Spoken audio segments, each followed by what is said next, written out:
Good evening, everybody, and welcome to Glacier Conversations. My name is Doug Mitchell. I have the incredible honor of serving as the executive director of the Glacier National Park Conservancy. With me tonight, as always, the best team in the business. Amy Lucky, our donor engagement lead, and the unofficial mayor of Big Fork, Montana, will be helping with the chat. So if you have questions, and I know you have a lot to talk to Chris about, put them in the chat, and Amy's going to curate that. And Lacey Kowalski, our Associate Director for Programs and Policy, is going to be announcing some drawing winners tonight. And is helping with the technology part. So Lacey and Amy, thank you very much. Tonight is a very special night. I think that when I started talking to Chris now almost a year ago, probably about whether he'd be open to participating in the book club or a Glacier Conversation. He was very open to doing that, very busy at the time and as Montana's Poet Laureate. And we are just so delighted to be able to have Chris Latre with us tonight. Obviously, as you know, the author of an extraordinary book, part history, part memoir, and also books of poetry that we're going to talk about a little bit later. And so we're going to talk a little bit about the book more than we would in a book club, because I know that many people may not have read the book, and so we'll have more conversation, I think, about the book than we would usually in a Glacier book club. But Chris, thank you so much for taking the time to be with us tonight. I'm happy to be here. Thanks for inviting me. So I chose my background intentionally. A lot of hikes in Glacier feel like a long road. And as I was preparing for the evening, I was watching a fairly recent piece that you did in the Montana History, a Great Falls Conference for the Montana, I forget the name, but associated with Montana history. And you said a really interesting thing to me. You said this experience, particularly the experience, well, both experiences, the personal experience and the Chippewa experience, is living proof that the long game works. So talk to us a little bit. I mean, this really is a long game and long odds when you're talking about a non-landed tribe getting federal recognition. Give us a sense, for those of us who don't understand, what kind of a long game is that, and what are the long odds that are stacked against your people? Well, first, I want to begin with kind of a traditional introduction of myself, as we typically do that whenever we're invited to speak to people. So, I'd begin by saying Bonjour, Bonsoir, and Dinaway Muggan and Doug, Chris Latre, Indigenous Cause, Chris Caution, Nikashin. And as I said, that's kind of a quasi-traditional greeting in the two languages of Little Shell people. I'm a citizen of Little Shell Chippewa, and we're Anishinaabe, so we speak Anishinaabe-Moan, or Anishinaabe, or Ojibwe-Moan, or Ojibwe, or Chippewa, which are all different words for the same thing, which is who we are, culturally, what our language is. And Buju is hello, and Dinaway Mugganadug is all of my relatives, and Chris Latre, Indigenous Cause, is my name, is Chris Latre. And then I spoke in our other language, which is Michif, which is the language of the Metis people. And the Métis people are an Indigenous cultural group recognized in Canada as one of the three Indigenous peoples who predate the existence of Canada. So it's the Métis, the First Nations, and the Inuit. And the United States, though we predate the existence of the United States, they don't recognize us as an Indigenous cultural group at all. So I always like to say we didn't cross the border crossed us. And we have a long, deep history in the Flathead Valley, in the Glacier Park area, that is largely unnoticed. So I don't know if I said, what I said entirety from beginning to end there was hello and good evening, all of my relatives. As far as the long game goes, part of that lack of recognition, the Little Shell, we were known as the Landless Indians for more than 150 years. And my book, Becoming Little Shell, talks a lot about how that happened and how it was resolved. But, 150 years is a long time in human lifetime, I suppose. the way we view time, to basically be a citizen of nothing, in particular, a citizen of the indigenous culture that you've been part of for millennia. And, it took many people devoting their lifetimes to an effort to resolve that disenrollment, that failure to recognize, whether they believed they were going to see it in their lifetime or not. And, we get caught up in our society about if something happens on a Thursday, or we have an idea on Thursday, if we can't resolve it by Sunday or finish the project by Sunday, we're like, the hell with it. And we had to devote generations to making our resolving our disagreement with the federal government. And I tell that, make that relationship because of the time we're in right now. And so many people think it's never been this bad before, and how are we going to resolve it? And, my response to that is, for millions and millions of people, it's been this bad for a long time. And we have survived it by commitment to the long game. And there are lists we can make of progress we've made socially that were the result of long game. So, in our lifetimes, Doug, it was women couldn't have checking accounts in their own name or credit cards in their own name. And we have seen that social change that we're not going to retreat from. And gay marriage is another one. I think that one is so entrenched in our society now that even if these people that we think might try and change that, they're not going to be able to. So a lot of people have struggled and devoted,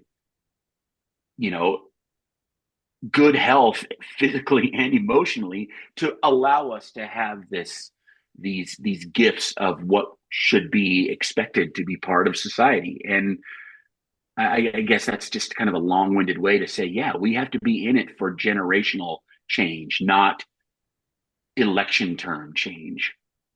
And it wasn't as if this was just an application that you just sent in with a 75-cent stamp now. Oh no.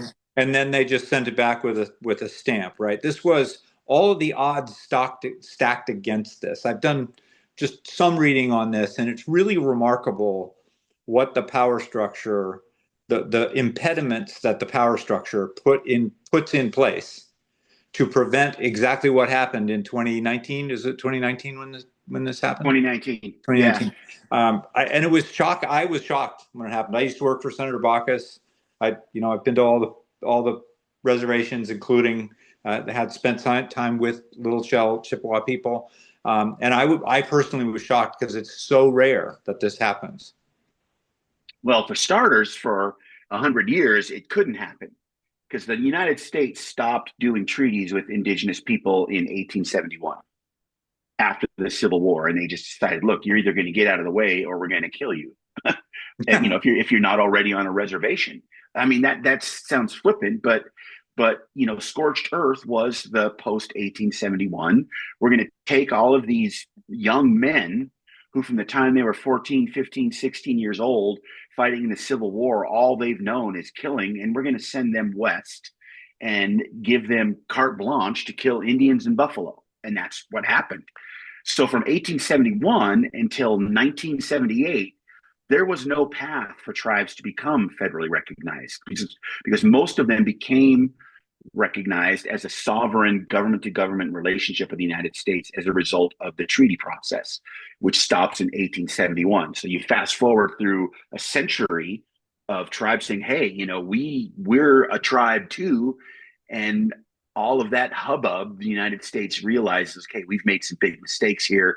We're going to create a path for tribes to get federal recognition. That happens in 1978, but it's incredibly difficult to achieve federal restoration as we did. So, it took us, we started before there was a path to it. But, like I said, 150 years, 80,000 pages of documents, multiple times where we came right up to the brink of our restoration, and just kind of rose and fall as political relationships, which this is what it is. It's a political relationship. All of the relationships between tribes in the United States are political. They're not racial. People want to make them racial, but it's not. it was just a lot of hard work. And I think one of the things that's magical about your book is the way that you tell both the story of the Chippewa Cree people and this restoration, and then also your own journey, which is also a long path of discovering your roots and your Indianness, if you will. I know it's in the book, but talk to us a little bit about that discovery for you. Your father was definitely not gonna be an Indian. What was that long journey like?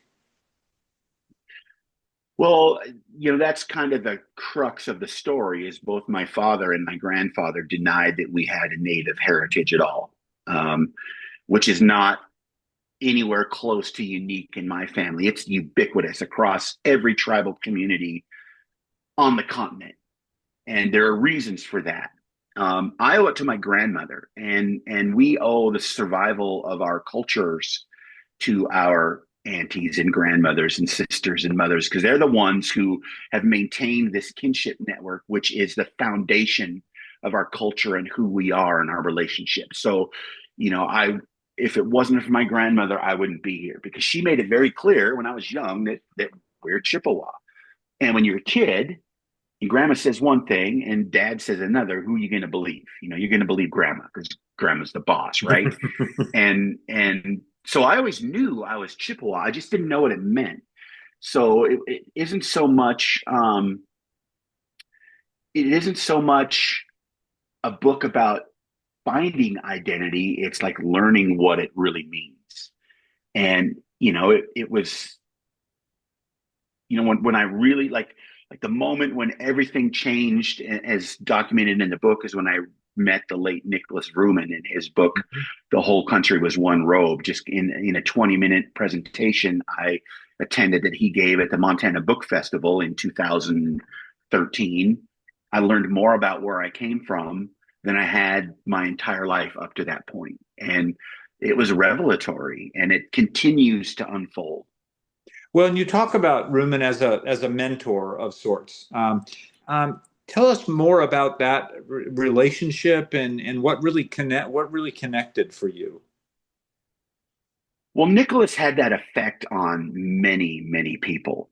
The story he told me, and I'm actually, the Montana Historical Society is reprinting his book, The Whole Country Was One Robe, which has been out of print for years and goes for like $1,000 online. So I'm in the middle of writing a new introduction to it. They asked me to write, which is like a kind of a full circle thing for me because Nicholas told me multiple times a story about he's a white dude, he's Dutch, Northeast American, growing up in upstate New York. And when he's a teenager, his father gives him a copy of Strange Empire by Joseph Kinsley Howard and Kinsey Howard. And it's just this story that just captivated him and made him decide he wanted to move west. So he moves west. He becomes a folklorist. He's North Dakota's first state folklorist and Montana's second. And when he's working on the Mannix Rat Ranch in Helmville in the 70s, he meets this guy named Snowball Doney, which is the first Little Shell guy he ever meets. And he just gets deeply involved with the Turtle Mountain Chippewa and then the Little Shell Chippewa. We're related. I could disenroll Little Shell today and enroll Turtle Mountain tomorrow. We're the same people. We come from the same place. And Nicholas he loved our history.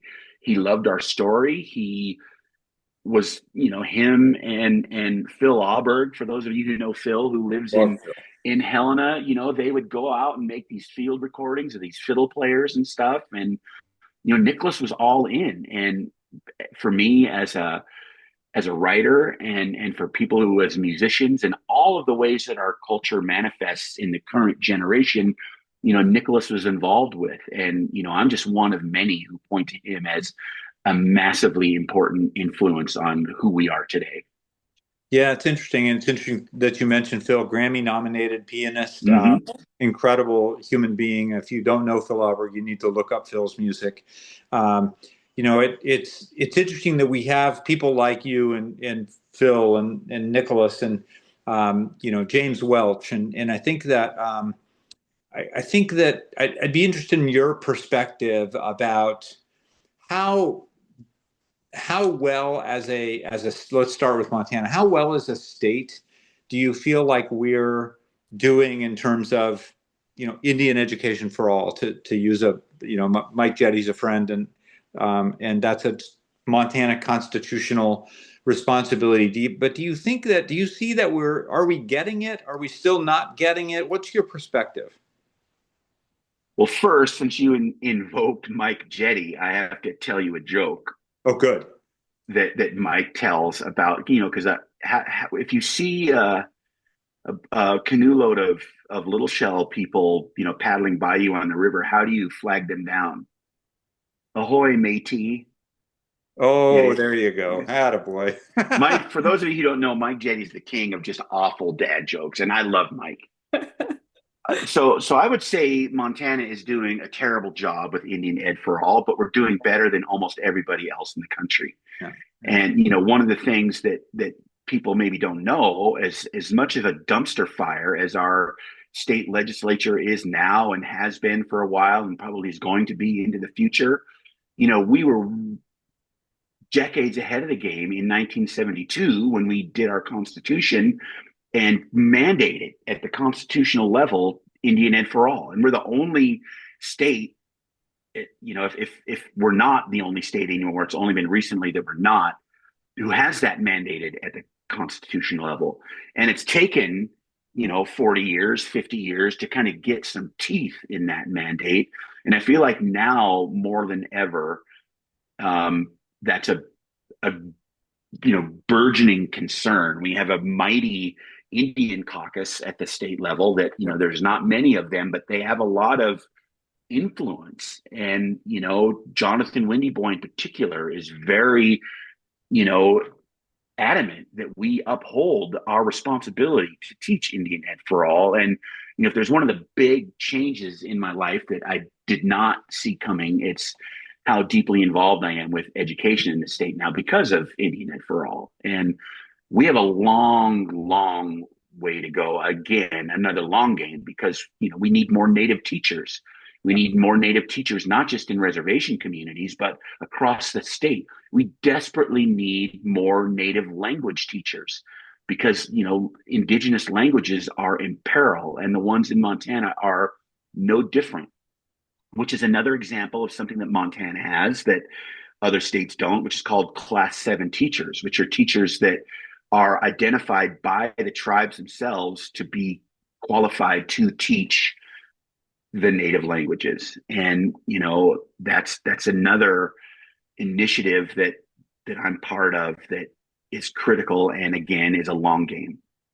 Yeah, and so many really great threads here. I want to, Lacey, if you would put in the chat that one of the things that Indian Education for All, which is an office in the Office of Public Instruction, again, as Chris said, our Constitution requires quality, free public education for every Montana child, and within that, the teaching of Indian Education for All. And there's a great poetry collection called Birthright, Born to Poetry, a collection of Montana Indian poetry. And it's available online. It's really interesting. It's a great curriculum. And there's some great stuff in there. So highly recommend that. And if you're not familiar with Indian Education for All and our legislature meets in odd numbered years, it really is, I think, a great place to be able to affect change. It still is a long game, I agree. I actually was at the Department of Commerce when we were funding Native language programs on the reservations. And that was one of my most exciting moments. And I will never forget standing in a hearing room, sitting in a hearing room, and having a young high school student get up and say that she needs to perfect this language because she can't appropriately tell you who she is in your language. Mm-hmm. And Yeah. that stuck with me as a very powerful reason. And you talk about that too in terms of that that language connection for your family is, and for many families in your tribal community is broken. Um, but it's going to be, but your point is it's going to be a long game, and we need to invest to bring it back. Absolutely.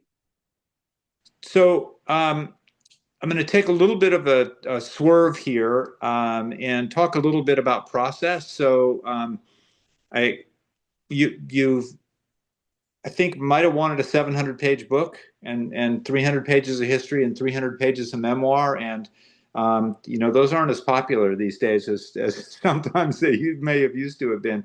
So you had to kind of compromise. Talk to us about how you came up with this history and memoir combo and how that worked for you. Well, I probably wanted 650 pages of history and at best 50 pages of memoir. My first draft was, I love, like, we're right now, I feel like in kind of a golden age of narrative nonfiction, you Yeah. know, history and like Peter Stark, a Missoula writer, writes great. He wrote a great book called Astoria. His most recent book was Gallop Towards the Sun, and that's the kind of stuff I love. And I think my first draft leaned closer to that. And when I turned it in, my editor Daniel Slager, who's the president and CEO of Milkweed, who published my book, said, "Yeah, this is great. We just need more of you in it," which was kind of my first oh shit moment, and I wasn't surprised. Um, and that was the hard part is having to like dig into memory and family history and kind of tell stories that like about my father who's not around, to be able to say yes or no about he's a very private man, and I'm telling stuff that he probably would not have wanted people to know about. So that was hard. Yeah. And it was very much a collaborative effort of myself and Daniel, um, him nudging me in the direction like, okay, you're really good at describing nature, lean on that. So like people will often come to me and say, oh, the way you describe, being at Council Grove or whatever is just so beautiful. And like was really there. And I'm like, yeah, well, you can thank Daniel for that. I wrote it, but I may not have done it as well as I did without his urging. So I found the effort to be very collaborative in that respect. And I just trusted him. I'm not someone who, like I'm reading the great new Jim Harrison biography, and Jim was very particular about anybody messing with his words. And Yeah. I'm not precious about that. These are people who have published great books and they know a thing or two. And there are hills I'm willing to die on, but I didn't really have to in this book. Yeah, and I know you were teaching recently, and maybe still are under the kind of the Kitteridge moniker at Missoula. Kind of talk to us about some of your kind of literary or literary talismans. Who are the people that you will go back to when you're thinking about writing? Well, wow. I have to think about that one because for me, it's more about people I go back to remind myself of how I should be living my life anymore. Yeah. So there's a friend of mine, James Vukolich Kagegabo, who is a Anishinaabe language and culture guy. Robin Wall Kimmerer, Amazing. Leanne Simpson is also Anishinaabe on kind of on the eastern side, Mississauga. Those are the folks that I really lean on these days for helping me kind of push my ideas about how I want to live, because that is going to dictate how my writing is going to unfold. So, I can talk about Jim Harrison and the importance of, the book that he wrote with Ted Kooser, Braided Creek, and how that kind of launched One Sentence Journal. And, again, I wouldn't be here because of that. Joy Harjo, she has been someone that has kind of become a very important person to me for number one, the difficulties she had to overcome as a Native woman to become the first Native uh, U.S. Poet Laureate in the history of the United States. And so she's become really important to me. When it comes to writing, there are books that I'll read. I like John Haynes wrote a novel, which I've gotten a stack behind me, and suddenly the title of it is escaping me. His memoir, like I'll think of it when we're not talking about it. But just because I love the writing so much, and you know, I certainly have not mastered the craft, but I think I do it well enough that I can then collaborate with an editor like Daniel, and he is going to be the influence that's going to make it what it needs to be. I think that, And and I think people will agree here, and it'd be a good discussion topic for when I shut up and let questions happen. But this is such an incredible discussion. Um, the I think one of the interesting things for me is that your writing is so, for the reader, it's so effortless. It's really like being in this really friendly conversation, like the beginning of I think the very first paragraph of the book, you're in the car, and I just felt like I was sitting right next to you in the car.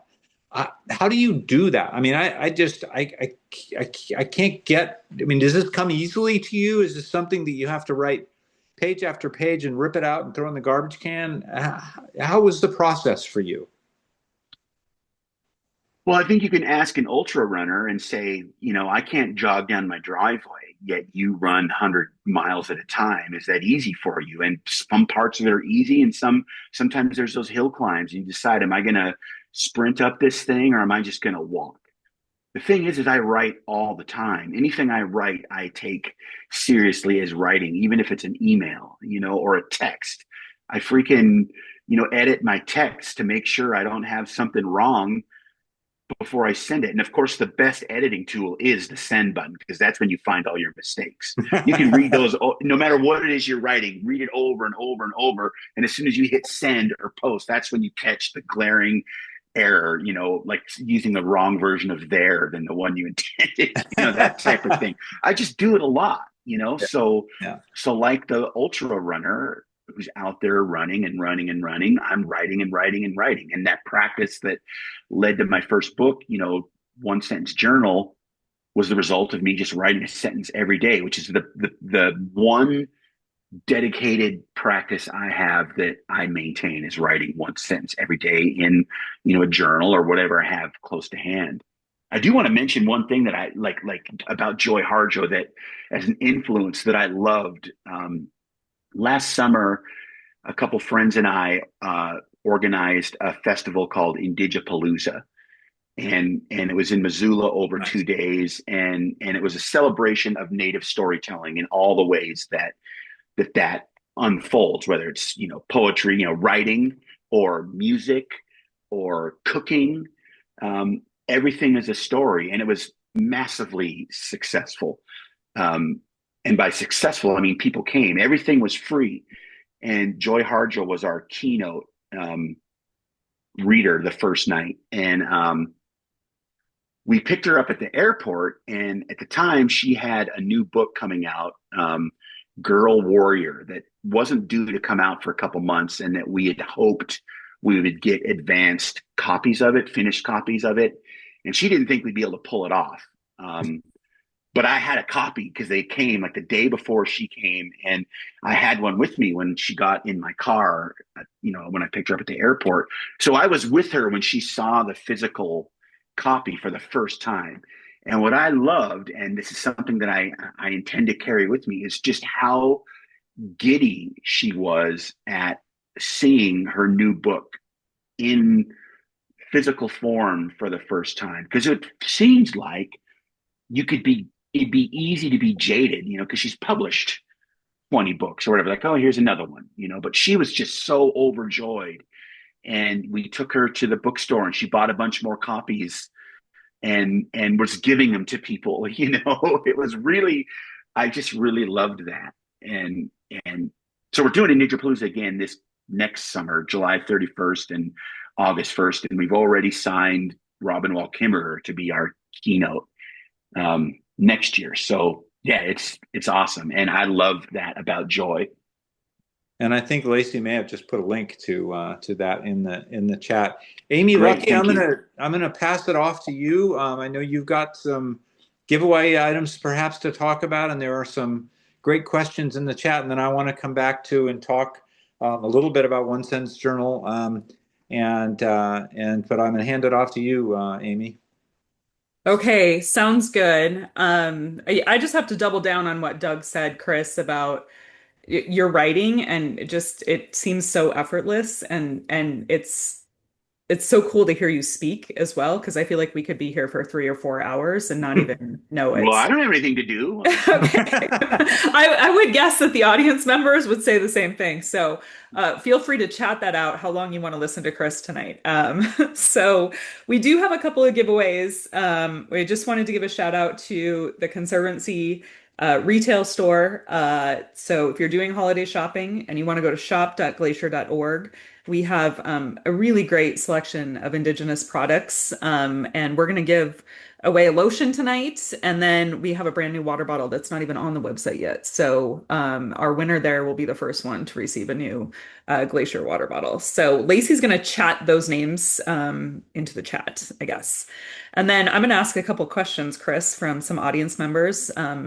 Victoria is wondering, she has a couple of questions, but can you talk about other books that you've written as well as your newsletter, your Substack newsletter, and then maybe a little bit about what's next for you? I think I know Victoria. Yeah, I Do you can see see her on the her? She's screen. got her It camera is on the and her cat Victoria I name know. appearance as Yeah. well. I said Victoria, hi, if you want to Victoria. unmute and chat with Chris, feel free to do that. We love that. But if you don't, that's fine too. So Victoria is like the original gangster because I think she drove down from Kalispell for the book release for One Sentence Journal. So she's been part of this from day one. So One Sentence Journal was the first book, and then I wrote a book. I started writing haiku after One Sentence Journal came out, and my friend Mark Gibbons, who was the poet laureate just previous to me, was tagged by Foothills Publishing to do another series of books of Montana poets. And he said, "Do you have anything?" And I was like, "Well, I have these haiku." And I'd never really thought they would be in a book. And that became my second book.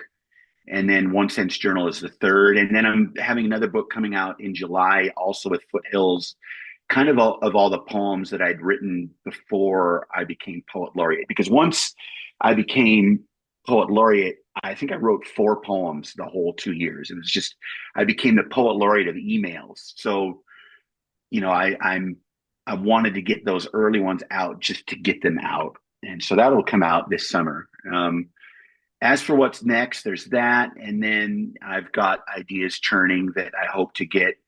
The thing about nonfiction is you don't have to write the whole book. You just write, 2 or 3 or 4 chapters, and then like an outline, and that's how I submitted the idea for becoming a little shell. Hmm. And when I was in Minneapolis last, and I was spending some time with Daniel, and he said, and I told him what my plan was. I said, well, summer, into fall, whenever this winter, I'm going to get you, 3 or 4 chapters and then an outline. He said, well, I don't think we'll even need that much. So I feel really strongly that they're going to publish whatever, as long as it's not really a bad idea, which I don't think it is, that I think I'll have another book from them here in the next couple of years. Awesome. Excellent. Yeah. And then Paul Lloyd Davies asks, what's your one piece of advice for successfully navigating and surviving the long game? I think you just have to deal with the task that's right in front of your face, and take care of that. And then the next one comes up and you take care of that. And surround yourself with people that when you feel like you need to step back, are going to step into the breach on your behalf. None of us can do it by ourselves, but we all still need to contribute in whatever way we can. So all, people often ask me, as a non-native person, whatever, what can I do to help native people? And it's not like I feel like everybody needs to stop whatever they're doing and become pro indigenous activists. But if you're concerned about houselessness, if you're concerned about access to food, all of these things, if you devote your energy to that, we're part of all of those problems too. And it's like Black Lives Matter. The idea being that no lives matter until Black lives matter, and that is a truism that it's not just about Black people; it's about everybody. And that's kind of how all of these social issues are. And I'd like to see Native people become more involved in propping ourselves up, but that's part of the long game too. Yeah. Wow, really interesting. So we have Carl and Dave as our winners tonight. Congratulations to both of you. We'll get those items sent out to you. Doug, I'm going to throw it back to you for more questions and the usuals from Glacier Conversations. Awesome. That's great. Thanks so much, Amy. And Carl and Dave, congratulations. Two longtime friends of mine and the Conservancy. So that's awesome. So I want to talk a little bit more. So I, I being poet laureate, you talked about spending time in schools. Give us a sense of, I think it's a 2 year appointment. And is a lot of that traveling Montana and talking to students? Tell us a little about what being poet laureate really is all about. I think it depends on who the poet laureate is. I think I think in the past, that each poet laureate had to have some kind of a project that they were going to work on. I didn't. Mm. I was already kind of on the road quite a bit talking about the little shell.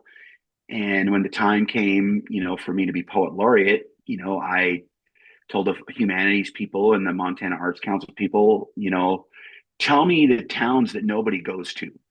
And that's where I want to go, because everybody goes to Missoula and Bozeman and Billings and Helena and Great Falls, but nobody goes to Poplar.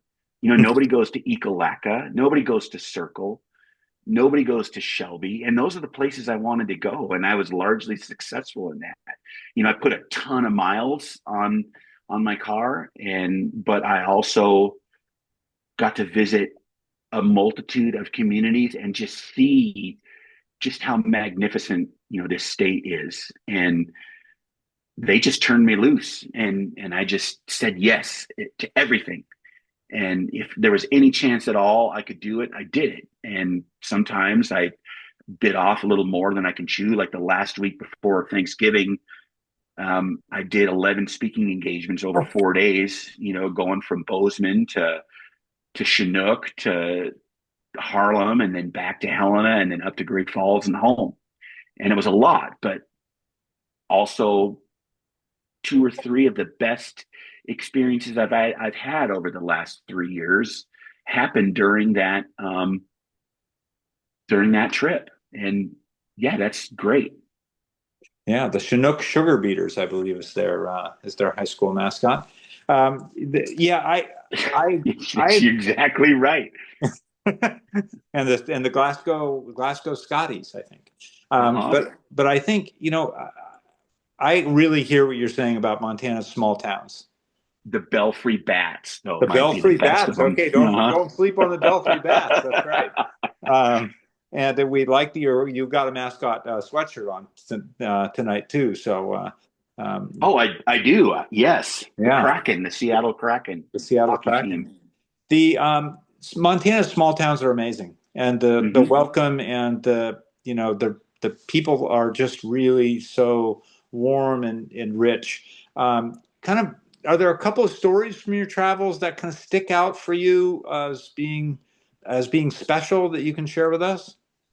Yeah, I'll tell you two. And I'm going to preface that by saying earlier today I did a Zoom like closing talk for the National Rural Libraries Association.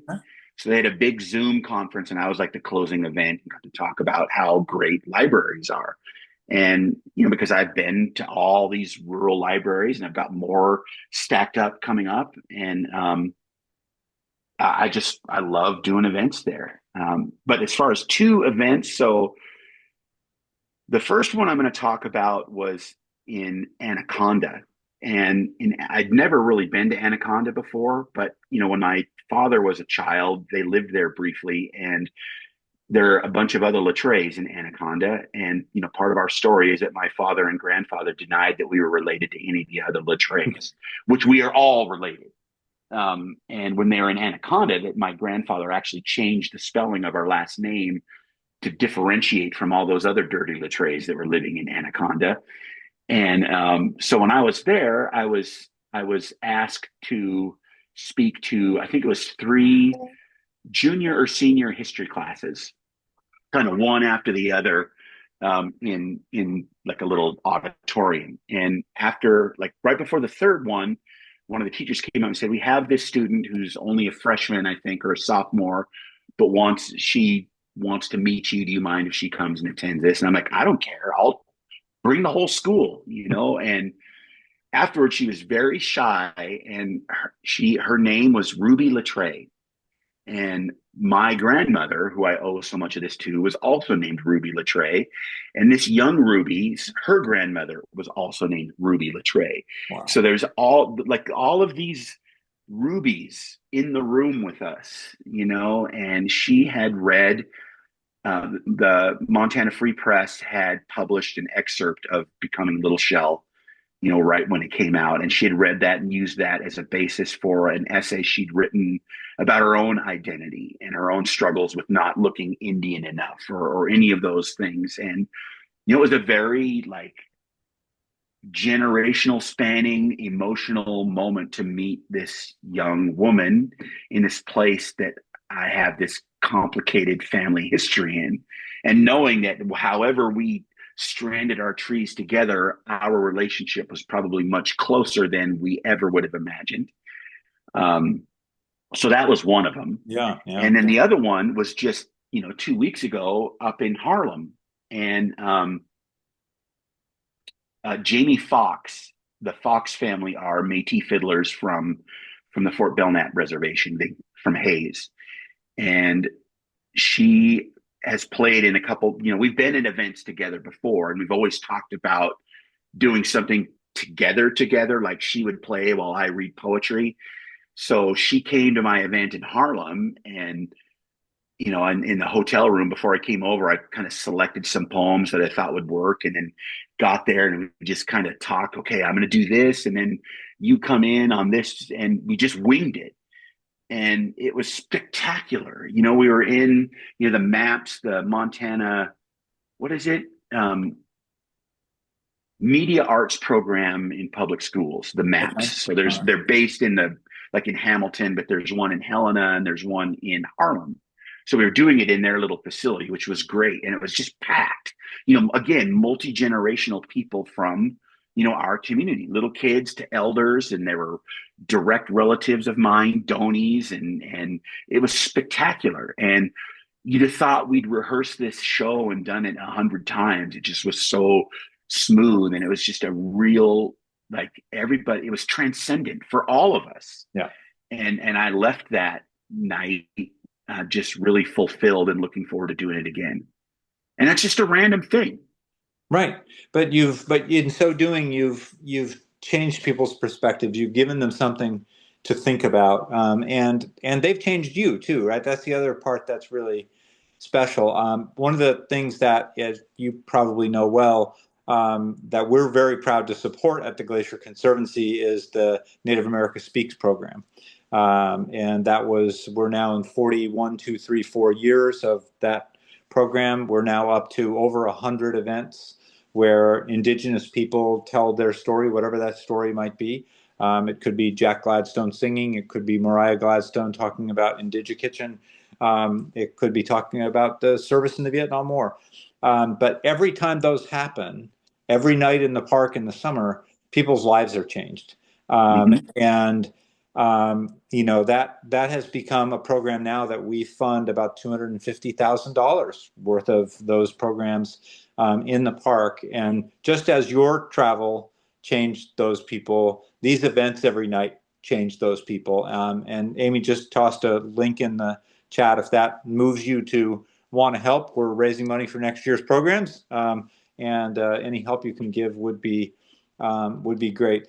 The other thing I wanted to kind of explore a little bit is to go, hear more about One Sentence Journal, and kind of how do you curate a poetry collection? I have to admit poetry has escaped me still. Good thing I'm young. I've got time. But how do you put together a poetry collection and put it out in the world? It seems to me like a very personal, seems to me different than like writing a novel or writing a nonfiction book. That they're very they come from deep inside. And how does that come about that you want to put them out in the world? Well, first I have to say when I was writing One Sentence Journal, I never wrote it with the intention that any of the things that I wrote were ever going to be a book. The sentences that were kind of the basis for that were just my effort, working a different job that I hated and feeling like I was ruining my life by not devoting myself 100% to my art. The writing a sentence in my notebook every day was just kind of you know, a finger in the eye of the common culture saying you can't make a living doing this. So I figured, as long as I practice my craft that I care about for one sentence a day, then I am, you know, I'm Gandalf on the bridge saying you shall not pass, and that's when I read Braided Creek by Jim Harrison and Ted Kooser, which is a collection of just short little poems that are snapshots of life.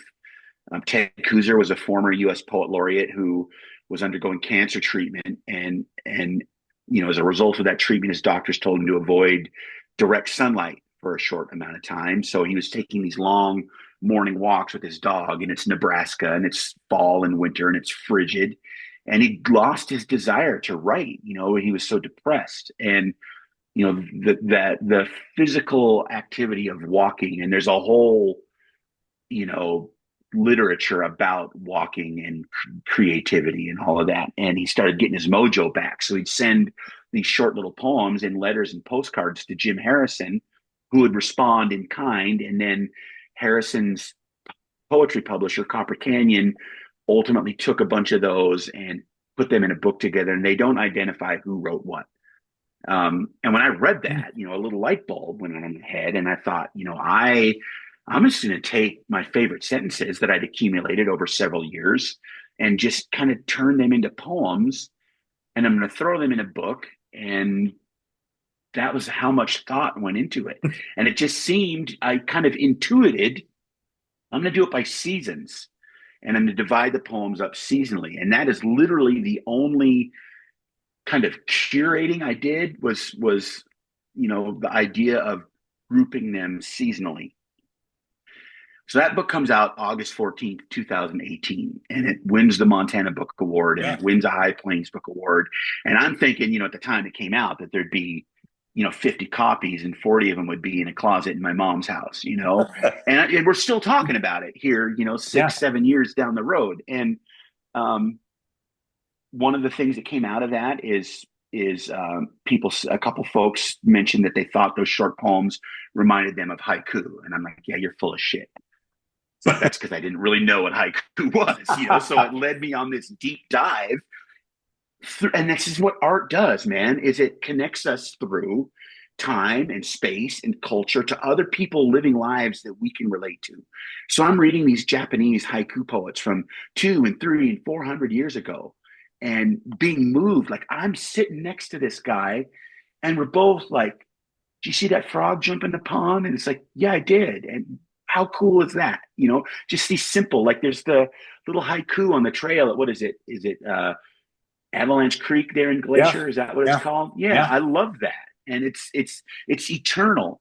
And that, I didn't curate that, but I did learn that the Japanese poets grouped their collections by seasons.